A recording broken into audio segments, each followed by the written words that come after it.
we are kicking things off with some explosive comedy news.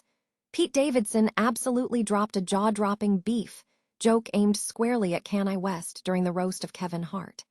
Davidson didn't hold back, taking a sharp shot with a comment that has sent shockwaves through the comedy world, revealing just how heated the feud truly is between these two massive figures.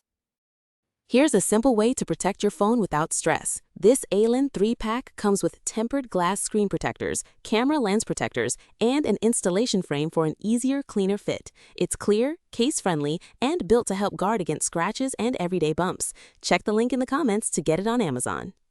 Next up, we dive into the fallout from that roast, where Pete Davidson was not just joking around. He directly targeted Kanye West and Charlie Kirk with back-to-back punchlines that really highlighted the intensity of the conflict. We look at the specific moments where Davidson brought up the feud, setting the stage for a truly explosive confrontation between these major personalities. Now, we shift gears completely to the legal battlefield surrounding the music industry. Kanye West, or Ye, has been found liable for copyright infringement after a jury awarded damages in a massive case over sampling his song, Hurricane. We break down exactly what happened with the unreleased demo track and the staggering financial penalties involved in this high-stakes legal showdown. And finally, we wrap up with the full details of that copyright ruling. We examine how the jury found Kanye West and his companies liable for the unauthorized use of MSDPT2 in Hurricane and the massive damages awarded. Don't miss these critical details. Stay with us for the full story. Pete Davidson ignited a significant reaction at the roast of Kevin Hart, drawing widespread attention with a pointed joke targeting Kanye West's controversial persona. During the event, Davidson directly addressed his ongoing feud with West, delivering a sharp beef joke that included a provocative remark, jokingly labeling the artist a gay Nazi. Davidson also engaged in several other comedic moments throughout the Netflix event. When roasting fellow comedian Tony Hinchcliffe, Davidson compared him to Charlie Kirk, referencing a fatal shooting and suggesting Hinchcliffe was looking like both a child molester and the doll they give the child to show where he touched them. Davidson further emphasized his conflict with West, stating, "Tony, nothing you say tonight will hurt my feelings. I was in a beef with Kanye, so I've taken shots from better gay Nazis." The context for Davidson's comments stemmed from recent controversies surrounding Kanye West, including the removal of his 2025 song, Cousins, from streaming platforms and his past statements promoting Nazism. These issues were amplified by West's earlier publication of a Wall Street Journal ad where he discussed his bipolar disorder and sought forgiveness for past behavior, expressing regret and committing to accountability. West had previously denied being a Nazi or anti-Semite, while affirming his love for Jewish people. Pete Davidson delivered a sharp barrage of back-to-back punchlines during a Sunday night roast of comedian Kevin Hart, savagely targeting Kanye West and Charlie Kirk. The comedian, a Saturday Night Live alum, did not hold back in his critique of West, the ex-husband of Kim Kardashian and late conservative influencer Charlie Kirk, who was killed while speaking at a Utah college last September. The segment opened with Davidson targeting podcaster and insult comic Tony Hinchcliffe, who made an offensive joke aimed at Puerto Ricans during a 2016 Trump rally at Madison Square Garden. Davidson remarked, "Tony Hinchcliffe's here looking like both a child molester and the doll they give the child to show where he touched them." Davidson then pivoted to reference Kirk, stating, "Tony reminds me of Charlie Kirk, in that he's definitely been on camera letting a guy unload in his throat," referencing graphic footage of the fatal shooting. Concluding his takedown, Davidson made a pointed remark, "Tony, nothing you say tonight will hurt my feelings. I was in a beef with Kanye, so I've taken shots from better gay Nazis." This comment followed Kanye West's recent controversial statements, including openly proclaiming himself a Nazi after multiple brand partnerships were canceled following anti-Semitic tweets in 2022. West had previously cited Alex Jones' InfoWars series to claim he saw good things about Hitler and disputed the Holocaust death toll, further declaring, "I am a Nazi." His rhetoric has been further evidenced by using an expensive Super Bowl commercial spot in 2025 to advertise shirts bearing a swastika for $25 and releasing a song titled Heil Hitler. Earlier in January, the rapper also issued a full-page ad in the Wall Street Journal titled, "To Those I've Hurt," attempting to absolve himself of his history of anti-Semitism by attributing his behavior to a traumatic brain injury and subsequent bipolar disorder.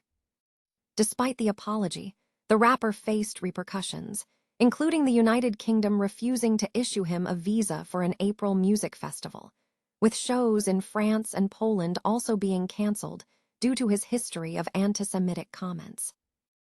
Kanye West, now known as Ye, and his associated companies have been found liable for copyright infringement after a jury determined he used an unreleased demo track in an early version of his Grammy-winning song, Hurricane.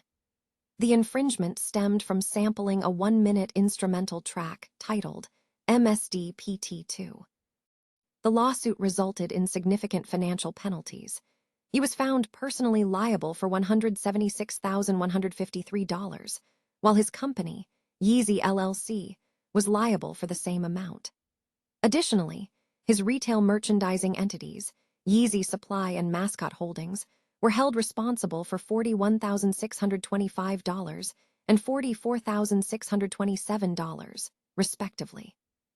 The case originated from a suit brought by Artists Revenue Advocates ARA, a group formed in 2024 to support working musicians who struggle to enforce their copyrights. ARA sued on behalf of 4 musicians, Khalil Abdul-Rahman, Sam Barsh, Dan Seif, and Josh Meese, who composed the original beat in March 2018. The musicians testified that Ye posted a video on Instagram sampling MSDPT2 in a song then titled 80 Degrees, which was later released as Hurricane. The plaintiffs argued that the sample formed the indisputable backbone of the final song.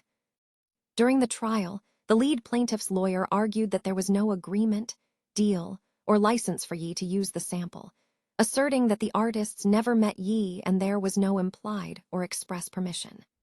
The defense countered that Ye willingly credited the musicians as songwriters and that the artists had previously signed contracts assigning their composition royalty rights. Ye's legal team contended that the lawsuit was a money grab, suggesting ARA may have been financed by an undisclosed backer. Conversely, an official from a Yeezy spokesman framed the outcome as a victory for the artist, labeling the legal action a failed shakedown and suggesting there is a cost associated with attempting to take advantage of Ye. ARA has indicated plans to appeal a previous ruling that had dismissed potentially more lucrative infringement claims related to the final version of Hurricane, which incorporated recreated elements of the demo rather than a direct sample. ARA highlighted that Ye generated $5.6 million from ticket sales, merchandise, and streaming deals related to his Donda listening party in 2021, arguing the song was a major draw.